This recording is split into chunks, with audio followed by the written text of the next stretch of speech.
ঐতিহ্য ভেঙে এবার ভিন্ন আয়োজনে দেশের নতুন মন্ত্রিসভার শপথ অনুষ্ঠিত হতে যাচ্ছে। এবারের শপথ হবে বঙ্গভবনের পরিবর্তে জাতীয় সংসদ ভবনের দক্ষিণ প্লাজায়। 17 ফেব্রুয়ারি বিকেল 4টায় রাষ্ট্রপতি মোহাম্মদ শাহাবুদ্দিন শপথ বাক্য পাঠ করাবেন। এর আগে একই দিন সকালে নবনির্বাচিত সংসদ সদস্যদের শপথ পড়াবেন প্রধান নির্বাচন কমিশনার। ইতোমধ্যে মন্ত্রিপরিষদ বিভাগ ও সংসদ সচিবালয়ের পক্ষ থেকে জোর প্রস্তুতি শুরু হয়েছে।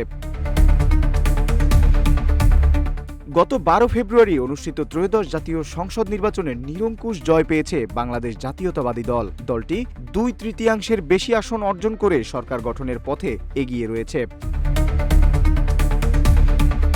সাংবিধানিক প্রক্রিয়া অনুযায়ী প্রথমে সংসদ সদস্যদের শপথ অনুষ্ঠিত হবে। এরপর সংসদীয় দলের বৈঠকে নেতা নির্বাচন করা হবে। সেই নেতা রাষ্ট্রপতির কাছে সংখ্যাগরিষ্ঠতার প্রমাণ দিয়ে সরকার গঠনের দাবি জানাবেন। রাষ্ট্রপতি তাকে প্রধানমন্ত্রী হিসেবে নিয়োগ দেবেন।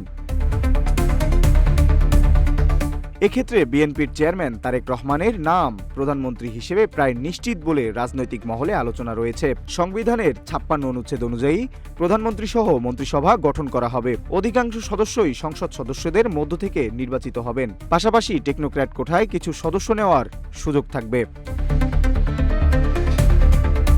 শপথ অনুষ্ঠানে প্রথমে প্রধানমন্ত্রী, এরপর পর্যায়ক্রমে মন্ত্রী, প্রতিমন্ত্রী ও উপমন্ত্রীদের শপথ পড়ানো হবে। অনুষ্ঠান শেষে দপ্তর বন্টনের প্রজ্ঞাপন জারি করবে মন্ত্রিপরিষদ বিভাগ।